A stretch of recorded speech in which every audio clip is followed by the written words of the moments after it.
Welcome to Rajasthan GK training. दोस्तों स्वागत है आप सभी बीएसटीसी की तैयारी करने वाले सभी अभ्यर्थियों का राजस्थान जीके ट्रेनिंग के यूट्यूब चैनल पर। दोस्तों आज के इस वीडियो में मैं आपके लिए 2010 का जो एसटीसी का आपका जो पेपर हुआ था उसको मैं पूरा हल करने वाला हूं। मानसिक योग्यता को छोड़कर शिक्षण अभिरुचि, हिंदी और राजस्थान सामान्य ज्ञान के सभी प्रश्नों को हल करने वाला हूं, अंग्रेजी और अपने मानसिक योग्यता को छोड़कर। तो अगर आप सभी विद्यार्थी बीएसटीसी की तैयारी कर रहे हो 2023 के लिए तो यह वीडियो आपके लिए बहुत ही फायदेमंद होने वाली है, क्योंकि आपको पता है बीएसटीसी हो गया, पीटीटी हो गया, कोई भी एग्जाम हो उसमें रिपीटेड प्रश्न ज्यादातर देखने को मिलते हैं। तो चलिए बिना किसी विलंब के शिक्षण अभिक्षमता वाले प्रश्नों को हल करने की कोशिश करते हैं। ये एसटीसी परीक्षा 2010 का पेपर है और स्मृति के आधार पर ये पेपर बनाया गया है। ठीक है, तो चलिए शुरुआत करते हैं। भाग ए है अपना शिक्षण अभिरुचि का।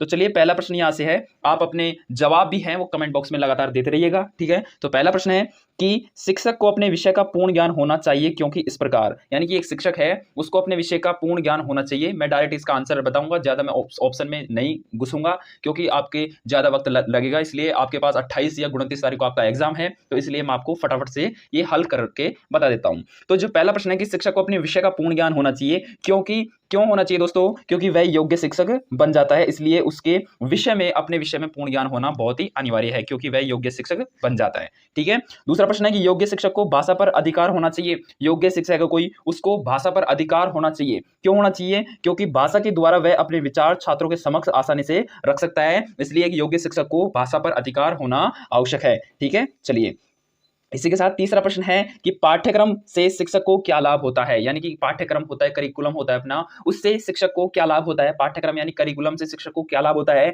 तो दोस्तों शिक्षक को कक्षा में क्या पढ़ाना है उसका ज्ञान हो जाता है पाठ्यक्रम से। ठीक है, और पाठ्यक्रम के ऊपर हमारे जो अनीश सर है उन्होंने आपके लिए बहुत ही शानदार वीडियो बना रखी है, आप नीचे डिस्क्रिप्शन बॉक्स में जाकर के अनीश सर की प्लेलिस्ट चेकआउट कर सकते हैं। ठीक है, चलिए चौथा प्रश्न है कि शरारती छात्रों के साथ शिक्षक का व्यवहार कैसा होना चाहिए। कोई भी शरारती वो बच्चे हैं उसके साथ आपका जो एक शिक्षक होने के नाते आपका कैसा व्यवहार होना चाहिए? तो आपका विनम्र किंतु दृढ़ होना चाहिए। ठीक है, विनम्र भी होना चाहिए और दृढ़ भी होना चाहिए। ठीक है, दृढ़ यानी कि गुस्सा वाला नहीं, दृढ़ यानी कि अपने काम पर दृढ़ित होना चाहिए।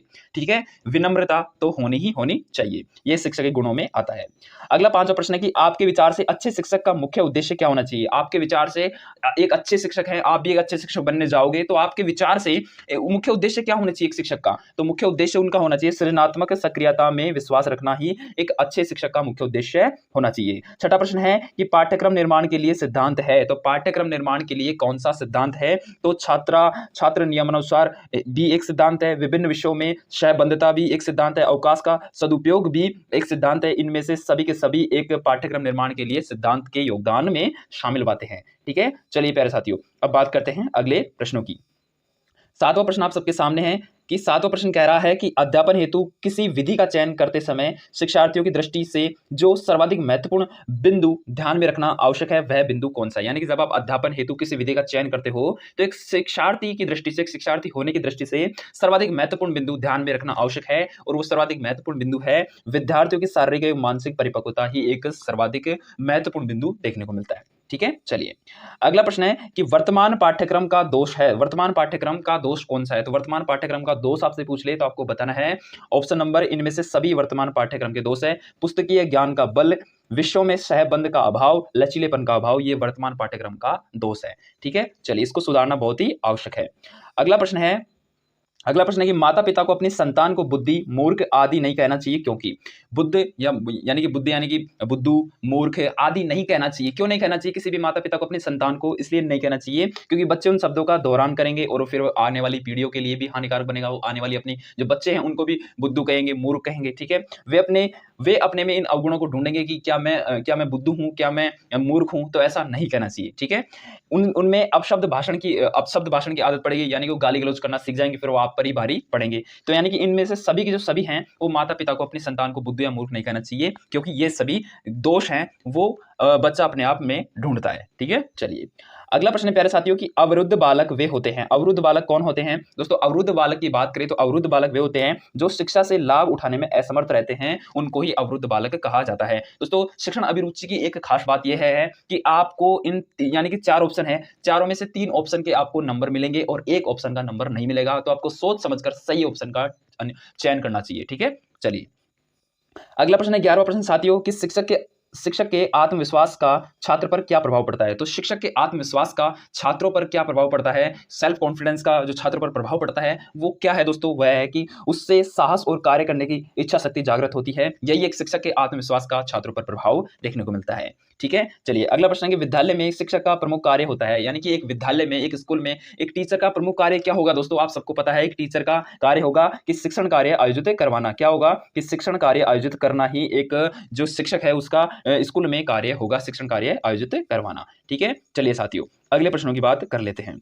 अगला प्रश्न है कि शिक्षण व्यवसाय में महिलाओं की अधिकता क्यों है? शिक्षण व्यवसाय में महिलाओं की अधिकता क्यों है, इसके बारे में आपसे पूछ ले तो आपको बताना है कि शिक्षण व्यवसाय में महिलाओं की अधिकता इसलिए है क्योंकि वे बच्चों के साथ अधिक धैर्यपूर्व व्यवहार करती हैं। जो महिलाएं हैं, जो लेडी टीचर हैं, वो बच्चों के साथ धैर्यपूर्व व्यवहार करती है, इसलिए शिक्षण व्यवसाय में महिलाओं की अधिक आवश्यकता देखने को मिलती है। ठीक है, अगला प्रश्न है कि शिक्षक की योग्यता के निर्णय करने का आधार होता है, यानी कि एक शिक्षक की योग्यता के निर्णय करने का जो आधार है वो क्या होता है? आपसे पूछ ले तो आपको बताना है अध्यापक की शैक्षणिक योग्यता, यानी कि उसके पास डिग्री कितनी है, कक्षा शिक्षण की प्रभावशीलता की, यानी कि वो कक्षा को किस तरह से हैंडल कर पाता है, उसके पढ़ाए हुए छात्रों के परिणाम, यानी कि उसका जो स्टूडेंट के रिजल्ट हैं वो किस प्रकार से हैं, यानी कि इनमें से सभी के सभी हैं वो शिक्षक की योग्यता के निर्णय करने का आधार होता है, यानी कि बेस होता है। ठीक है, आशा करता हूं कि आपको यह वीडियो पसंद आ रही होगी। पसंद आ रही हो तो एक छोटा सा लाइक कर दीजिए दोस्तों, ताकि हमें भी मोटिवेशन मिल सके, हम आपके लिए बहुत अच्छी शानदार वीडियो बना सके। ठीक है, चलिए अगला प्रश्न है कि शिक्षण व्यवसाय में शिक्षण की सफलता के लिए क्या महत्वपूर्ण है? तो शिक्षण व्यवसाय में एक शिक्षण की सफलता के लिए एक क्या महत्वपूर्ण है? तो महत्वपूर्ण बात तो एक ही होगी और वो है शिक्षक की कुशलता, यानी कि शिक्षक खुश होना चाहिए, कुशल होना चाहिए। ठीक है, अगला है कि द्विधा स्वप्न देखने वाला प्रश्न रहता है। द्विधा स्वप्न देखने वाला प्रश्न रहता है, क्यों रहता है? वो कल्पनाशील होता है दोस्तों, कल्पनाशील से वो द्विधा सपना देखने वाला होता है। ठीक है, जिसको हम दिन में सपने देखना कह सकते हैं। ठीक है, चलिए अगला प्रश्न है 17वां प्रश्न कि विद्यालयों में अंतर्राष्ट्रीय बंधुत्व की भावना के विकास को प्रक्रिया है, यानी कि विद्यालयों में अंतर्राष्ट्रीय बंधुत्व की भावना के विकास की प्रक्रिया कौन सी है? तो अंतर्राष्ट्रीय बंधुता की भावना की प्रक्रिया के बारे में बात करें तो पाठ्यक्रम है, सह शैक्षणिक प्रवृत्ति के द्वारा भी कर सकते हैं, कक्षा शिक्षण के विशेष अवसर भी प्रदान कर सकते हैं। इनमें से सभी के सभी अपने विद्यालयों में अंतर्राष्ट्रीय बंधुत्व की भावना के विकास की प्रक्रिया में शामिल हैं। ठीक है, चलिए अगला प्रश्न है साथियों कि शिक्षण में तुलनात्मक अध्ययन के लिए उपयोगी है। तो शिक्षण में तुलनात्मक अध्ययन के लिए क्या उपयोगी है, उपयोगी साबित क्या है शिक्षण में तुलनात्मक अध्ययन करने के लिए? तो शिक्षण में तुलनात्मक अध्ययन करने के लिए मानचित्र क्या है? शामिल है। ठीक है, उपयोगी है। अगला प्रश्न है कि अच्छा 18वां प्रश्न था, तो इसमें जो आंसर आएगा वो मानचित्र क्यों आएगा दोस्तों? मानचित्र क्यों नहीं आएगा, इसमें तालिका आएगा, क्योंकि तुलनात्मक अध्ययन के लिए तो तालिका है। ठीक है, तुलनात्मक अध्ययन के लिए तालिका बनाना पड़ेगा अपन को। ठीक है, तालिका, ठीक है, जिसको हम सारणी भी कह सकते हैं। अगला 19वां प्रश्न है कि कक्षा शिक्षण में श्रव्य दृश्य सामग्री, यानी कि सुनना और देखने वाली सामग्री के प्रयोग का सबसे बड़ा लाभ क्या है? यानी कि कक्षा शिक्षण में श्रव्य यानी कि सुनना, दृश्य यानी देखना, यानी कि सुनने और देखने की जो सामग्री है उसका प्रयोग का सबसे बड़ा लाभ कौन सा हो सकता है? तो उसके प्रयोग का सबसे बड़ा लाभ हो सकता है कि सीखना सरल और रोचक हो जाता है। जैसे कि अगर आप किसी भी विद्यार्थियों को एक प्रोजेक्टर के थ्रू आप उनको सिखाओगे, जिसमें से प्रोजेक्टर में से आवाज भी आएगी और वो देख भी सकता है कि किस तरह से चीजें डेवलप हो रही है, किस तरह से आगे प्रक्रिया हो रही है, तो बच्चा अच्छे से सीख पाएगा, बच्चा अपने आप को बहुत अच्छे से मेंटेन कर सकेगा और वो देख सकेगा कि हाँ इस तरह से सीखना सरल हो सकता है और उसके लिए वो चीजें रोचक भी लगेगी। ठीक है, चलिए अगला कि निम्न में से शिक्षण का परंपरागत साधन क्या है? यानी कि परंपरागत साधन जो आज तक हम यूज करते जा रहे हैं वो शिक्षण का परंपरागत साधन कौन सा है? तो शामपटम शुरू से यूज कर रहे हैं, पाठ्य पुस्तक शुरू से यूज कर रहे हैं, कहानियां भी शुरू से यूज कर रहे हैं, यानी कि सभी के सभी परंपरागत साधन है एक शिक्षण के। ठीक है, चलिए अगला है 21वां प्रश्न कि किशोरों में द्वंद्व उभरने का मुख्य कारण क्या होता है? किशोरों यानी कि जो युवा लड़के हैं, जो किशोर अवस्था वाले, जैसे कि 13 से लेकर के 14 से लेकर के अपने 20 साल तक के जो किशोर हैं, उनमें द्वंद्व उभरने का मुख्य कारण क्या हो सकता है? तो उनमें द्वंद्वता का जो मुख्य कारण है वह है अवसरों की प्रतिकूलता, उनको अवसर प्रदान नहीं होते, उसकी प्रतिकूलता ही अपने द्वंद्व उभरने का मुख्य कारण है। द्वंद्व यानी कि कोई कठिनाई में फंस जाना, उसको द्वंद्व बोलते हैं। ठीक है, 22वां प्रश्न है कि उपलब्धि प्राप्त विद्यार्थी सफलता का श्रेय जिसे देता है, यानी कि कोई विद्यार्थी है उसने कोई उपलब्धि प्राप्त कर ली, तो उसका जो सफलता का श्रेय है वो किसको देगा? वो सबसे ज्यादा देगा दोस्तों वो अपने जो सफलता का श्रेय है वो अपनी योग्यता को देगा। ठीक है, योग्यता को देगा। ठीक है, चलिए अगला प्रश्न है प्यारे साथियों 23वां प्रश्न देखने को मिलता है अपन को। 23वां प्रश्न कह रहा है कि निम्न में से अच्छे अनुशासन का परिणाम मिलता है। तो अच्छे अनुशासन का परिणाम मिलता है, तो निम्न में से अच्छे अनुशासन का परिणाम मिलता है तो किससे मिलता है? क्या प्रतियोगिता से मिलता है, स्वस्थ कर्तव्य निष्पादन से मिलता है, बैच लगाना से मिलता है, या निरुद्देश्य गतिविधियों से मिलता है? तो अच्छे अनुशासन का जो परिणाम है दोस्तों वो अपने दोस्तों स्वस्थ कर्तव्य निष्पादन से मिलता है। ठीक है, एक शिक्षक जो छात्रों को चिंता मुक्त करना चाहता है होना चाहिए। यानी कि कोई एक शिक्षक है वो छात्रों को चिंता मुक्त करना चाहता है, तो वो होना चाहिए, वो किस प्रकार का होना चाहिए, वो निर्णायक होना चाहिए कि हाँ, मैं छात्रों को चिंता मुक्त करने की क्षमता रखता हूं। उसके अंदर निर्णय लेने की क्षमता होनी चाहिए एक शिक्षक के अंदर भी। ठीक है, चलिए 25वां प्रश्न है दोस्तों कि अपने द्वितीय जन्म दिवस पर दया का मोमबत्ती से हाथ जल जाता है। यानी कि कोई दया है, उसके द्वितीय जन्म दिवस यानी कि 2 साल की बच्ची है, उसका हाथ जल जाता है। अपने भाई के 8वें जन्म दिवस पर उसे मोमबत्ती से दूर रहने के लिए कहती है। उसने यह जिससे सीखा था, किससे सीखा था? यानी कि कोई 2 साल की बच्ची है, द्वितीय जन्म दिवस को तो अपन 2 साल की बच्ची कह सकते हैं, या फिर मान लीजिए 13-14 साल की और पहली बार 13 साल की उम्र में उन्होंने जन्मदिन मनाया और फिर वो बाद में 14 साल की उम्र में जन्मदिन मनाया। ठीक है, लेकिन उनका हाथ जल जाता है, तो वह अपने भाई के 8वें जन्म दिवस पर उसे मोमबत्ती से दूर रहने के लिए कहती है कि भाई तू थोड़ा मोमबत्ती से दूर रह, नहीं तो मेरी तरह तेरा भी हाथ जल जाएगा। ठीक है, तो उसने यह किससे सीखा? तो यह उसने किससे सीखा दोस्तों? यह जो उसने सीखा है वो शिक्षा से सीखा है। किससे सीखा है? शिक्षा से सीखा कि हाँ, कि अपने आप को उसने एजुकेशन कर लिया कि हाँ, कि अगर मैं मोमबत्ती के हाथ लगाऊंगी तो ये जलेगा। ठीक है, तो अपने आप को एजुकेशन से सीखा है। ठीक है, ना कि प्रौढ़ता से, ना कि परिपक्वता से, ना कि प्रशिक्षण से सीखा है उन्होंने। ठीक है, किससे सीखा है? उसने शिक्षा से सीखा है, और यही इसका सटीक आंसर है। ठीक है, यही इसका सटीक आंसर है। ठीक है, चाहे तो आप इसका अच्छे से अध्ययन करके पता लगा सकते हैं। वैसे मैं आपको पीडीएफ के साथ भी उत्तरमाला शेयर कर दूंगा, आप आसानी से सभी प्रश्नों को हल कर सकते हैं, सभी 200 के 200 प्रश्नों को। ठीक है, चलिए अगला प्रश्न प्यारे साथियों कि किस राज्य में सबसे अधिक पत्रिकाएं जनता को सूचना के लिए निकाली जाती है? तो ऐसा कौन सा राज्य है जिसमें सबसे अधिक पत्रिकाएं जनता को सूचना के लिए निकाली जाती हैं? तो ऐसा राज्य है दोस्तों, और उस राज्य का नाम क्या है दोस्तों? आपको पता होना चाहिए, वो है तमिलनाडु राज्य। ठीक है, उसमें सबसे ज्यादा पत्रिकाएं जनता को सूचना के लिए निकाली जाती है। अगला 27वां प्रश्न है कि निम्न में से कौन सा शिक्षण का मुख्य उद्देश्य है? तो शिक्षण का मुख्य उद्देश्य एक ही है, मैं बार बार आपको कह रहा हूं, शिक्षण का मुख्य उद्देश्य है छात्रों की चिंतन शक्ति का विकास करना ही मुख्य उद्देश्य होता है शिक्षण का। ठीक है, चलिए सोचने समझने की शक्ति को डेवलप करना ये एक शिक्षक का मुख्य उद्देश्य होता है, और वही शिक्षण का मुख्य उद्देश्य होता है। अगला प्यारे साथियों कि निम्न में से कौन सी शिक्षण विधि अच्छी है? तो निम्न में से ऐसी कौन सी शिक्षण विधि है जो अच्छी है? तो वो है दोस्तों संगोष्ठी एवं परियोजनात्मक जो शिक्षण विधि है वो बहुत अच्छी मानी जाती है। अगला प्रश्न है कि शिक्षकों को निम्न में से किस कथन पर अधिक विश्वास करना चाहिए? तो शिक्षकों को निम्न में से एक कथन पर सबसे ज्यादा विश्वास करना चाहिए, और वो कथन है दोस्तों सभी छात्रों को विद्यालय में समान अधिकार मिलना चाहिए, और इस पर ही वो विश्वास होना चाहिए, उनका पूर्ण विश्वास। ठीक है, चलिए अगला 30वां प्रश्न है कि शिक्षक के दृष्टिकोण से छात्रों को अधिक धन खर्चने की आज्ञा नहीं होनी चाहिए। ठीक है, और यही अपना शिक्षक के दृष्टिकोण से छात्रों को सिखाया जाता है कि आप अधिक धन ना खर्च करें, धन को बचाएं। ठीक है, यही उनको एक शिक्षक बताता है। ठीक है, चलिए अगले प्रश्नों की अब बात कर लेते हैं। तो अगले प्रश्न भी इंपॉर्टेंट प्रश्न है, देखिए अगला कि निम्नलिखित में से कौन सी विशेषता अध्यापक से संबंधित नहीं है? तो ऐसी कौन सी विशेषता है जो एक अध्यापक से संबंधित बिल्कुल भी नहीं है? तो इनमें से ऐसी विशेषता है दोस्तों, और वो है राजनीतिक नेताओं से सम्मान। ये अपने जो अध्यापक से संबंधित नहीं है। ठीक है, अगला है कि यदि शिक्षक कक्षा में शिक्षण के समय कोई गंभीर त्रुटि कर जाता है, त्रुटि यानी कि गलती कर जाता है, तो उसे निम्नलिखित में से कार्य करना चाहिए। यानी कि यदि शिक्षक कक्षा में यानी कोई टीचर है वो शिक्षण के समय यानी कि पढ़ाते समय कोई गंभीर त्रुटि कर जाता है, तो उसे निम्नलिखित में से कौन सा कार्य करना चाहिए? यानी कि उस शिक्षक को कौन सा कार्य करना चाहिए त्रुटि को सुधारने के लिए? तो वह अपनी त्रुटि को तुरंत स्वीकार कर ले कि आई एम सॉरी बच्चों, ये मेरे से गलती से हो गया, बस ऐसा कह के वो आगे बढ़ जाए, जिससे बच्चों को लगे हाँ एक टीचर भी अपन से माफी मांग रहा है, तो हमें भी आगे चलकर कोई भी गलती हो जाए तो हमें भी माफी मांगनी चाहिए। तो ऐसा उसको करना चाहिए, अपनी गलती को स्वीकार कर लेना चाहिए। चलिए अगला प्रश्न है कि कक्षा में स्वस्थ अनुशासन के निर्माण के लिए निम्नलिखित पर जोर देना चाहिए। तो कक्षा में स्वस्थ अनुशासन के लिए यानी कि डिसिप्लिन के लिए निम्नलिखित में से जोर देना चाहिए। किस पर ज्यादा जोर देना चाहिए दोस्तों? तो सबसे ज्यादा जोर देना चाहिए छात्रों में स्वीकृत व्यवहार को पुष्टि करने पर जोर देना चाहिए।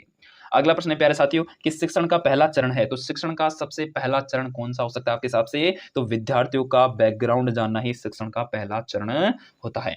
ठीक है, चलिए अगला प्रश्न है कि कक्षा में छात्र के व्यवहार को अनुशासित करने वाला प्राथमिक कारक क्या होना चाहिए? तो कक्षा में छात्र के व्यवहार को अनुशासित करने वाला जो प्राथमिक कारक है यानी कि फर्स्ट जो कारक है वो क्या होना चाहिए? तो वो फर्स्ट कारक होना चाहिए, कक्षा में छात्र के व्यवहार को अनुशासित करने वाला जो प्राथमिक कारक है वो क्या होना चाहिए? वो होना चाहिए दोस्तों छात्र प्रेरणाएं। ठीक है, छात्र की प्रेरणाएं। अगला शिक्षण की उत्तम प्रणाली वह है जिसमें जिसमें क्या हो दोस्तों? जिसमें अध्यापक और छात्र दोनों प्रश्न पूछे, वही अपने शिक्षण की उत्तम प्रणाली मानी जाती है। चलिए इसी के साथ अगले प्रश्न की बात करें तो शिक्षणार्थ भ्रमण में आप बच्चों से क्या अपेक्षा करेंगे। तो शिक्षणार्थ भ्रमण में हम बच्चों से एक ही अपेक्षा करेंगे और वो अपेक्षा है कि बच्चे हर स्थान व वस्तु को ध्यान से देखें और उनके बारे में शिक्षक से प्रश्न करें। ठीक है, चलिए विद्यार्थियों अगले प्रश्नों की बात कर लेते हैं। तो अगला इंपॉर्टेंट प्रश्न है कि निम्नलिखित में से व्याख्यान विधि का पद नहीं है। तो व्याख्यान विधि का पद इनमें से कौन सा नहीं है। तो व्याख्यान विधि का इनमें से पद दोस्तों मूल्यांकन नहीं है। ठीक है, मूल्यांकन नहीं है, तैयारी है, प्रयोग है, प्रस्तुतिकरण है। ठीक है, चलिए अगला प्रश्न है कि शिक्षा एक त्रिआयामी समन्वित रूप है क्योंकि इसका अंग होता है। शिक्षा एक त्रिआयामी समन्वित रूप है क्योंकि इसका जो अंग होता है वो कौन सा होता है, इसका जो मुख्य अंग है वो कौन सा होता है दोस्तों। इनमें से सभी होते हैं, विद्यार्थी भी होता है, पाठ्यक्रम भी होता है और शिक्षक भी होता है एक शिक्षा का। ठीक है, त्रिआयामी यानी कि 3 आयाम होते हैं। एक शिक्षक होता है जो पढ़ाने वाला और एक विद्यार्थी होता है जो पढ़ने वाला होता है और किसके द्वारा पढ़ाया जाता है, पाठ्यक्रम के द्वारा पढ़ाया जाता है, करिकुलम के द्वारा, टीचर के द्वारा, स्टूडेंट के द्वारा। ये 3 आयाम है त्रिआयामी। चलिए 40वां प्रश्न है कि शैक्षिक प्रक्रिया में शैक्षिक प्रक्रिया के 3 प्रमुख अंग कौन से हैं। तो शैक्षिक या शैक्षणिक प्रक्रिया के 3 प्रमुख अंग आपसे पूछ लिए तो आपको बताना है शिक्षण प्रक्रिया, मूल्यांकन व पाठ्यक्रम। ठीक है, चलिए अगला प्रश्न है प्यारे साथियों कि शिक्षण की गुणवत्ता प्रदर्शित होती है। तो शिक्षण की जो गुणवत्ता है प्यारे साथियों वो किससे प्रदर्शित होती है। तो शिक्षण की गुणवत्ता अपने छात्रों के द्वारा पूछे गए प्रश्नों की गुणवत्ता से प्रदर्शित होती है। अगला प्रश्न है कि 10+2+3 शिक्षा योजना की यानी कि 10+2+3 शिक्षा योजना की संस्तुति की गई थी, यानी कि प्रस्तुति की गई थी, किसके द्वारा की गई थी। तो ये 10+2+3 शिक्षा योजना की जो प्रस्तुति थी दोस्तों ये अपने किसके द्वारा की गई थी, ये अपनी राष्ट्रीय शिक्षा नीति 1986 के द्वारा की गई थी। अगला प्रश्न है कि अनुसंधान हेतु सर्वाधिक महत्वपूर्ण गुण है। अनुसंधान हेतु सर्वाधिक महत्वपूर्ण गुण कौन सा है। तो अनुसंधान हेतु सर्वाधिक महत्वपूर्ण गुण है दोस्तों कौन सा, संबंधित विषय में रुचि। एचआरडी मंत्री कौन है। एचआरडी मंत्री उस समय 2010 में दोस्तों कौन थे, वो थे अपने कपिल सिब्बल थे, अब हट गए हैं। अगला है कि राजस्थान के उच्च शिक्षा मंत्री कौन थे, ये 2010 की बात है। तो राजस्थान में उच्च शिक्षा मंत्री थे 2010 में जितेंद्र सिंह। ठीक है, अगला 46वां की कक्षा में पढ़ाते समय शिक्षक को ध्यान में रखना होगा कि शिक्षक को क्या ध्यान में रखना होगा कि कक्षा में पढ़ाते समय शिक्षक को ध्यान में रखना होगा कि शामपट कार्य की विषय सामग्री महत्वपूर्ण हो, यानी कि उसके पास शामपट से संबंधित सभी चीजें उसके पास उपलब्ध हों। ठीक है, चलिए अगला प्रश्न है कि आपके विचार में कौन सा गुण एक सफल अध्यापक होने के लिए अधिक आवश्यक है। तो मेरे विचार की बात करूं तो एक गुण है दोस्तों जो सफल अध्यापक के लिए महत्वपूर्ण है और वो है विषय वस्तु का समुचित ज्ञान होना, अपने विषय में अपने विषय की सबसे बारीकी पकड़ होनी चाहिए आपके पास, तभी जाकर के आप एक सफल अध्यापक कहलाओगे। अगला कि विद्यार्थी अध्यापक का सर्वाधिक आदर करेंगे यदि कब करेंगे, वह अपने कार्य के प्रति निष्ठावान है। अगर एक शिक्षक अपने कार्य के प्रति निष्ठावान है तो सभी विद्यार्थी उसका आदर करेंगे, सम्मान करेंगे, सत्कार करेंगे। ठीक है, 49वां नंबर का प्रश्न है आप सबके सामने कि आप अध्यापक बनना चाहते हैं। आप अध्यापक क्यों बनना चाहते हैं, क्या पैसा कमाने के लिए बनना चाहते हैं। आजकल तो यही धारणा है प्यारे साथियों कि आप अध्यापक क्यों बनोगे, आप किसी भी नौकरी को ले लीजिए सिर्फ आप पैसा कमाने के लिए ही करोगे। ठीक है, चाहे आपके परिवार को बढ़ाने के लिए, चाहे आपका नाम रोशन करने के लिए, चाहे आपके पिता का नाम रोशन करने के लिए, या फिर पैसा कमाने के लिए आप करोगे।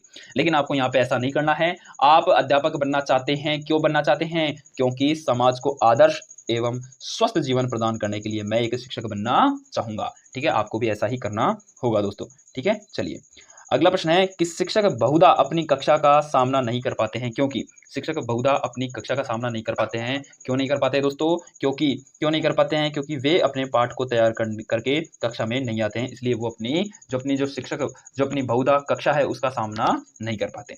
तो ये हो गया अपना शिक्षण अभिक्षमता के, शिक्षण अभिरुचि के 50 प्रश्न। अब चलते हैं सीधे हिंदी की तरफ और हिंदी के 50 प्रश्नों को हल करते हैं। ठीक है, चलिए हिंदी के 50 प्रश्नों की तरफ चलते हैं, भाषा योग्यता से संबंधित हिंदी का पहला प्रश्न आप सबसे पूछा जाता है दोस्तों, 51 नंबर से हिंदी शुरू होती है। तो पहला प्रश्न है कि लक्ष्मी का समानार्थी शब्द है। तो लक्ष्मी का जो समानार्थी शब्द है वो आपसे पूछ ले तो रमा लक्ष्मी का समानार्थी शब्द है। अगला प्रश्न है कि शुष्क का विलोम शब्द कौन सा आ जाएगा। शुष्क का विलोम शब्द आपको बताना है आर्द्र आ जाएगा शुष्क का विलोम शब्द। अगला है जिसका मन व ध्यान दूसरी तरफ हो उसे कहते हैं। जिसका मन और ध्यान, जैसे कि आपका मन पढ़ाई पर नहीं है इस समय तो आपको पढ़ाई पर लगाना है, आपका ध्यान पूरा मोबाइल स्क्रीन पर होना चाहिए, जो मैं बोल रहा हूँ वो आपको कानों में सुनाई देना चाहिए और मस्तिष्क में सब जाना चाहिए। ठीक है, तब जाकर के आपका पूर्ण ध्यान आपकी पढ़ाई की तरफ जाएगा। लेकिन जिसका मन व ध्यान दूसरी तरफ हो उसको हम किस नाम से जानते हैं प्यारे साथियों, उसको हम अनमनस्क के नाम से जानते हैं। ठीक है, जो पूरी तरह से बर्बाद हो गया हो उसे क्या कहते हैं, जो पूरी तरह से बर्बाद हो गया हो, टूट गया हो, क्षीण हो गया हो, उसको हम ध्वस्त बोलते हैं। क्या बोलते हैं, ध्वस्त बोलते हैं। ठीक है, चलिए अगला प्रश्न है कि गज भर की छाती होना, किसकी? गज भर की छाती होना का अर्थ क्या है? तो गज भर की छाती होना इसका महत्वपूर्ण अर्थ है और वो है गौरव से भर जाना, कि गज भर की छाती, हाँ मैंने आज ये काम किया है, मुझे गर्व है या गौरव है, ठीक है, गौरवान्वित किया है मैंने किसी को, या फिर मैं खुद गौरवान्वित हुआ हूँ, तब जाके गज भर की छाती भरती है। जब आप बीएसटीसी की परीक्षा पास कर लोगे तब आपको अच्छी कॉलेज मिल जाएगी आपके घर के नजदीक, फिर आपकी छाती में क्या हो जाएगी? गज भर की छाती हो जाएगी, ठीक है, यानी कि आप गौरव से भर जाओगे। अगला प्रश्न है कि अनेक शब्द में कौन सा उपसर्ग है? दोस्तों अनेक शब्द में अपने कौन सा उपसर्ग है? तो अनेक शब्द में दोस्तों अन उपसर्ग है। कौन सा है? अन। अगला कि अयात शब्द में निर उपसर्ग लगाने से बनता है। तो अयात शब्द में अगर हम निर उपसर्ग लगा दें प्यारे साथियों तो निर्यात बन जाएगा। क्या बन जाएगा? निर्यात बन जाएगा। अगला प्रश्न है कि अमानवीयता शब्द में कौन सा प्रत्यय है? तो अमानवीयता शब्द में दोस्तों प्रत्यय की बात करें तो अमानवीयता शब्द में अपने प्रत्यय है वो है दोस्तों अपने अमानवीयता में ता प्रत्यय है, अमानवीयता। इत प्रत्यय में इत प्रत्यय से कौन सा शब्द बनेगा? तो इत प्रत्यय से दोस्तों अपने शब्द बनेगा और उस शब्द का नाम है, इत प्रत्यय से अपने एक शब्द बनेगा और वो है प्रचलित, ठीक है। अगला ऊंचाई शब्द में कौन सा प्रत्यय है? क्या इक है या इत है या आई है या फिर ई है? तो ऊंचाई, ऊंचाई में प्रत्यय की बात करें बहुत ही सिंपल है दोस्तों, आई, ऊंच आई, ठीक है, आई प्रत्यय है। अगला प्रश्न है कि जंगल का पर्यायवाची है। तो जंगल का पर्यायवाची कौन सा है दोस्तों? इसमें से आपको बताना है कि जंगल का पर्यायवाची इनमें से कौन सा है। तो जंगल का अरण्य, ठीक है, अरण्य, अभ्यारण्य जिसको हम कह सकते हैं। अग्नि का पर्यायवाची पूछ ले तो अग्नि का आप सबको पता है पावक अग्नि का पर्यायवाची है। अगला उपयुक्त का विलोम शब्द पूछ ले आपसे तो आपको बताना है दोस्तों उपयुक्त का विलोम शब्द आपसे पूछ ले तो निम्नलिखित, ठीक है। चलिए अगला प्रश्न है कि मुक शब्द का विलोम कौन सा है? तो मुक शब्द का विलोम आपसे पूछ ले तो आपको बताना है वाचाल, ठीक है। जिसके आने की तिथि निश्चित न हो, यानी कि कोई अतिथि होता है, अतिथि की आने की तिथि निश्चित होती है क्या? अतिथि की आने की तिथि निश्चित नहीं होती, उसको हम अतिथि बोलते हैं। जिसकी आने की तिथि निश्चित न हो उसको अतिथि बोलते हैं। स्वर संधि का उदाहरण कौन सा है? तो स्वर संधि का इनमें से उदाहरण ये रहे उदाहरण, तो आप बताओ इनमें से स्वर संधि का उदाहरण कौन सा है? तो स्वर संधि का उदाहरण आपसे पूछ ले तो आप बताना है परमाणु स्वर संधि का उदाहरण है। रात दिन में कौन सा समास है? तो रात दिन में दोस्तों आपको पता होना चाहिए द्वंद्व समास होता है, ठीक है। अव्ययी भाव समास का उदाहरण कौन सा है? तो अव्ययी भाव समास का उदाहरण आपको पता होना चाहिए कौन सा है? आजम, आजन्म, ठीक है। अधखिला शब्द में कौन सा प्रत्यय है? तो सॉरी उपसर्ग, अधखिला में कौन सा उपसर्ग है? तो अधखिला में कौन सा उपसर्ग आ जाएगा आपको बताना है दोस्तों, अधखिला, अध अध यानी कि अध, तो सी उपसर्ग आ जाएगा, ठीक है। चलिए मृत्युंजय शब्द में कौन सा समास है? मृत्युंजय, मृत्युंजय जो भगवान शिव से संबंधित है उसमें बहुव्रीहि समास है। निसंदेह का संधि विच्छेद होता है, निसंदेह, निसंदेह दोस्तों, निसंदेह का आ जाएगा नी धन संदेह, ठीक है। अर्ध विराम चिन्ह होता है तो अर्ध विराम चिन्ह कौन सा आ जाएगा? इन चार चिन्हों में से अर्ध विराम चिन्ह कौन सा आ सकता है आपके हिसाब से? आपको बताना है, तो ये आ जाएगा अर्ध विराम का, कुछ ऐसे करके और फिर ऐसे, ठीक है। चलिए अगला है कि शस्त्र का प्रयोग होता है। तो शस्त्र को क्या होता है दोस्तों? शस्त्र होता है हाथ में लेकर चलाने वाले हथियार को शस्त्र कहते हैं, ठीक है, और फेंक कर चलाने वाले हथियार को हम अस्त्र बोलते हैं, ठीक है। चलिए अगला है कि प्रत्यक्ष के लिए प्रमाण की आवश्यकता नहीं है के लिए लोकोक्ति प्रचलित है। तो प्रत्यक्ष के लिए प्रमाण की आवश्यकता नहीं है, इसके लिए एक लोकोक्ति प्रचलित है दोस्तों, और उस लोकोक्ति का नाम है कि हाथी के दांत खाने के होते हैं और खाने के और होते हैं, खाने के अलग होते हैं और दिखाने के अलग होते हैं। हाथी के दांत खाने के और दिखाने के और होते हैं। प्रत्यक्ष के लिए प्रमाण की आवश्यकता बिल्कुल भी नहीं है।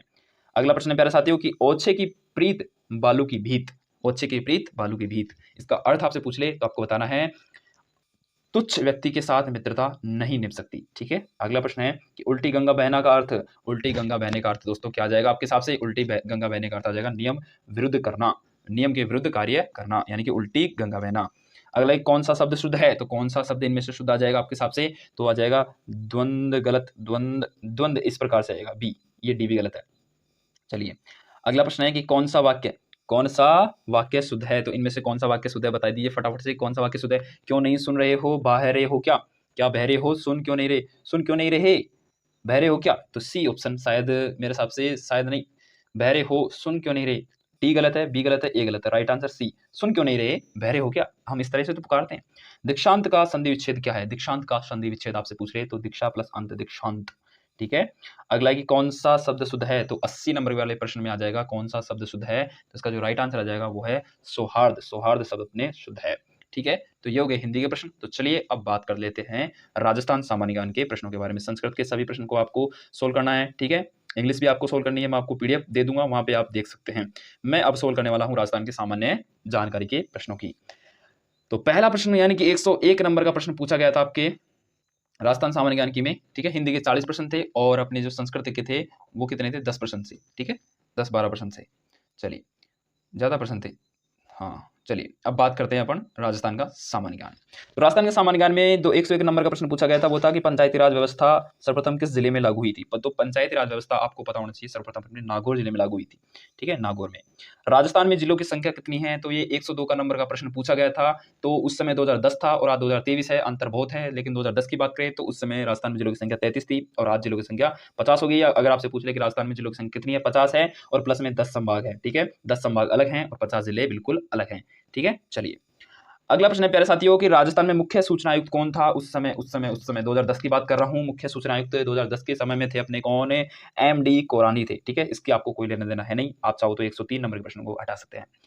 जिले में पंचायती राज की शीर्ष संस्था है, कोई भी जिले में पंचायती राज की कोई शीर्ष संस्था होती है और वो संस्था कौन सी है, जिला परिषद होती है। ठीक है, अगला है कि निम्न में से कौन सा खाद्यान्न राजस्थान में सर्वाधिक पैदा होता है, तो सर्वाधिक तो बाजरा होता है प्यारे साथियों। आप सबको कहां पता, आप सबको पता होना चाहिए। ठीक है, खोदरीवा प्रसिद्ध है, तांबे के लिए प्रसिद्ध है, जो अपने अलवर जिले में है और मेरे से 10 किलोमीटर की दूरी पर स्थित है दोस्तों, 10 किलोमीटर की दूरी पर स्थित है खोदरीवा। ठीक है, कभी खोदरीवा आओ तो कॉल कर लेना, मैं आपको मिल जाऊंगा। ठीक है, चलिए अगला है मौसर क्या है दोस्तों। मौसर क्या है आपको पता होना चाहिए। मौसर क्या है, तो मौसर दोस्तों अपने है ऑप्शन नंबर सी, यानी कि मौसर है अपने क्या, ऑप्शन नंबर सी, मृत्यु भोज की प्रथा को मौसर कहा जाता है। अगला गणेश जी का प्रसिद्ध मंदिर कहाँ पे है, तो गणेश जी का प्रसिद्ध मंदिर दोस्तों पूछो मत, बिल्कुल सरल जवाब है इसका, वो है सवाई माधोपुर।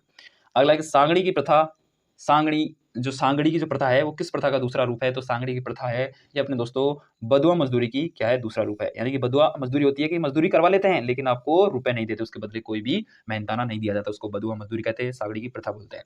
पटुआ की हवेली स्थित है, तो पटुआ की हवेली दोस्तों कहाँ पे स्थित है, तो पटुआ की हवेली आपसे पूछ ले तो आपको बताना है कोटा में है पटुआ की हवेली।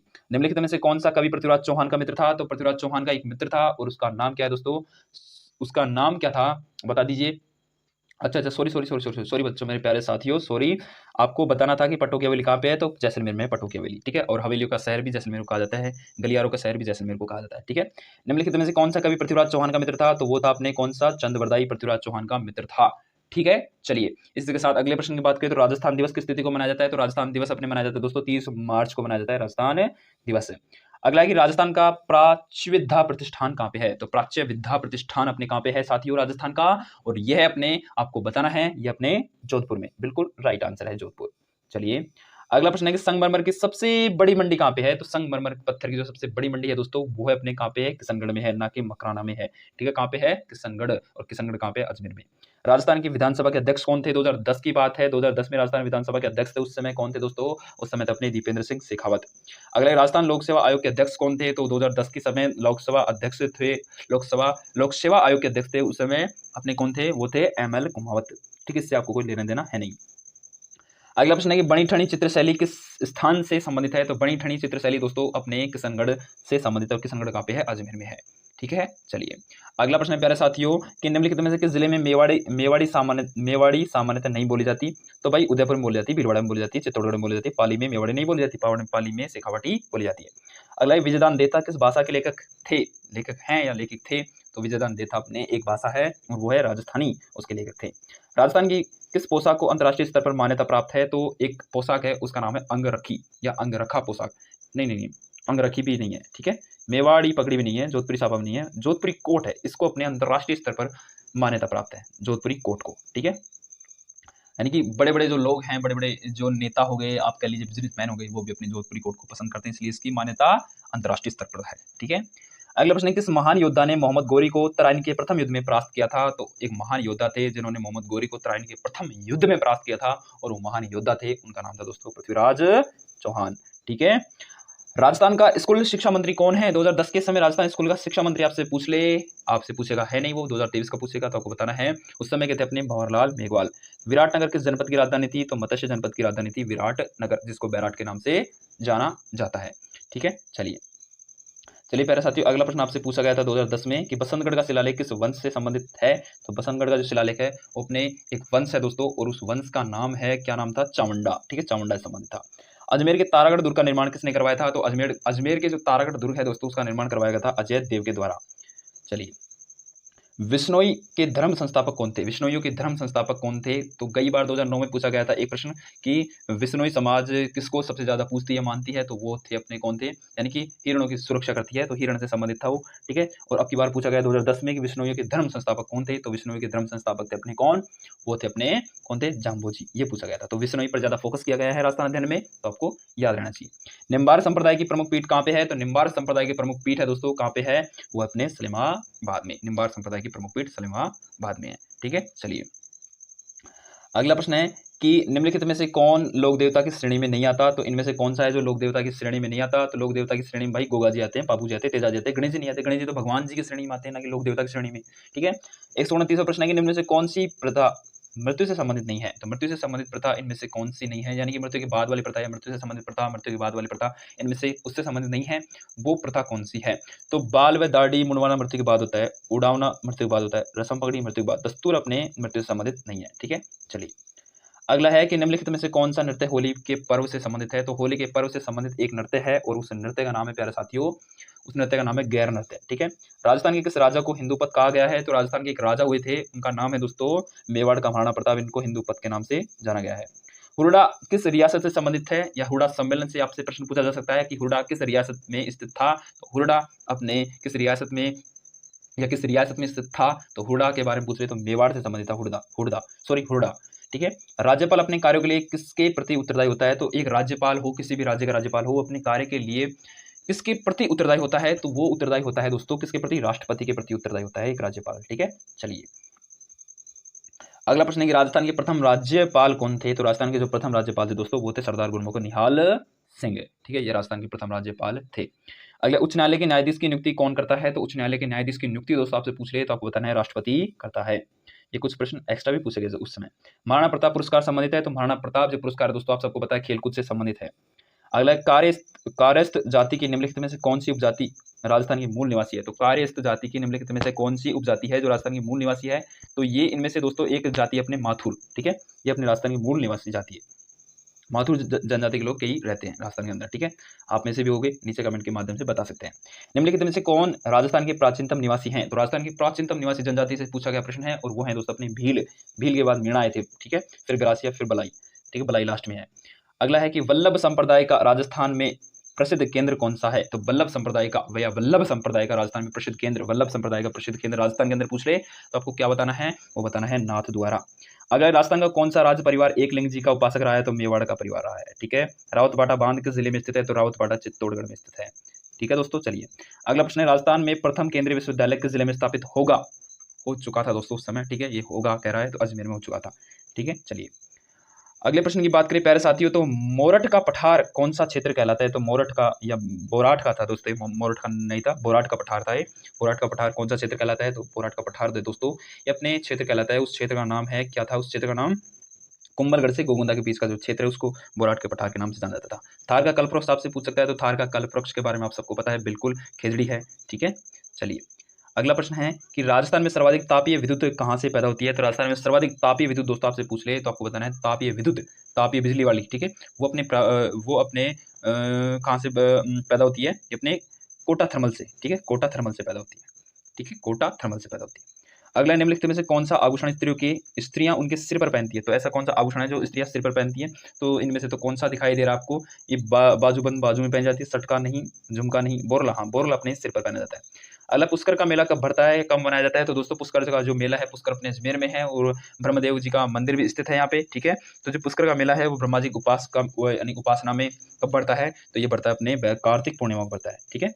अगला है कि राजस्थान के किस मेले को लक्खी मेले के रूप में जाना जाता है? तो राजस्थान का एक मेला है उसको लक्खी मेले के रूप में जाना जाता है और उस मेले का नाम है प्यारे साथियों, उस मेले का नाम है केला देवी का मेला, ठीक है, करौली वाली। अगला है कि और इस केला देवी के मेले में दोस्तों एक डांस किया जाता है और उस डांस का नाम है लांगुरिया डांस, ठीक है, लांगुरिया नृत्य इससे संबंधित है, ठीक है।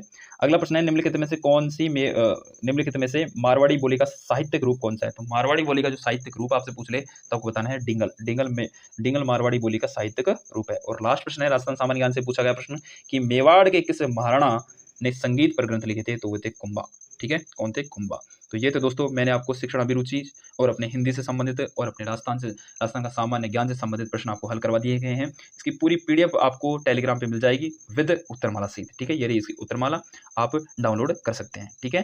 तो मिलते हैं अगले मॉडल पेपर के साथ, तब तक के लिए जय हिंद, जय भारत, जय राजस्थान। वीडियो अच्छी लगी है तो लाइक करके जरूर जाना, चैनल को सब्सक्राइब कर लो, क्योंकि ऐसे ही इसी प्रकार से मैं आपको इस चैनल पर पढ़ाता हूँ। अच्छा लगे तो सब्सक्राइब करना, नहीं तो आप रहने देना। थैंक यू, धन्यवाद।